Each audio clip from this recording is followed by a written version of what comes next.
मसीह के पावन नाम में आप सभी को अभिवादन। लूका रचित सुसमाचार और उसके 7वें अध्याय में हम प्रभु यीशु मसीह का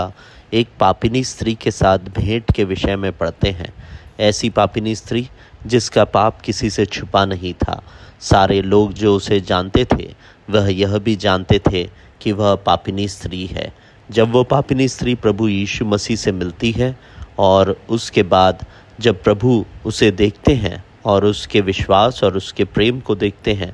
तो लूका रचित सुसमाचार के 7वें अध्याय और उसके 48वें वचन में प्रभु यीशु मसीह उस स्त्री से कहते हैं कि तेरे पाप क्षमा हुए। और उसी के 50वें वचन में प्रभु यीशु मसीह उस स्त्री से कहते हैं, तेरे विश्वास ने तुझे बचा लिया है, कुशल से चली जा। यह एक ऐसी घटना है जहाँ पर मैं कि प्रभु यीशु मसीह को एक फरीसी, जो कि समाज में बहुत ही अधिक लोगों के लिए प्रिय था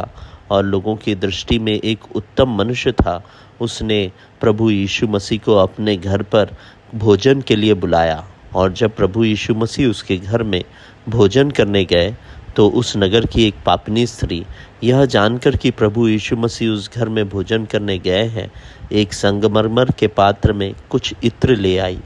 और उसने प्रभु यीशु मसीह के पाँव के पास जाकर के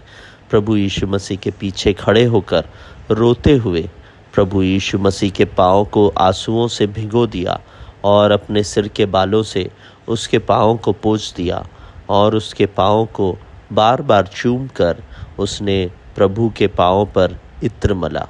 यह देखकर जो लोग वहाँ पर में उपस्थित थे और वह फरीसी जो वहाँ पर में जिसके घर में यह भोजन चल रहा था और यह घटना भी हुई, वह अपने मन में यह सोचने लगा कि प्रभु यीशु मसीह कैसे इस पापिनी स्त्री के पास में बैठा है, अथवा वह कैसे नहीं जान रहा कि प्रभु यीशु मसीह को एक पापिनी स्त्री छू रही है। पर प्रभु उस समय उस फरीसी के मन की बात को जान करके उससे कहते हैं कि इस स्त्री के विषय में देख कि तू इस स्त्री को देखता है क्या, कि उसने मेरे पाँव धोए हैं, उसने आंसुओं से मेरे पाँव को भिगोया है, उसने अपने बालों से मेरे पाँव को पोंछा है और उसने मेरे पाँव को चूमा है, उसने मेरे पाँव पर इत्र मला है। और प्रभु कहते हैं, इसीलिए मैं तुझसे कहता हूँ कि इसके पाप जो बहुत थे क्षमा हुए,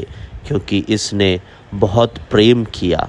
और उसके बाद प्रभु उस पापिनी स्त्री से कहते हैं, तेरे पाप क्षमा हुए, तेरे विश्वास ने तुझे बचा लिया है, कुशल से चली जा। हम सबके पापों को क्षमा करने का अधिकार रखने वाला प्रभु यीशु मसीह है। उस प्रभु को पहचानने में परमेश्वर हमारी सहायता करे।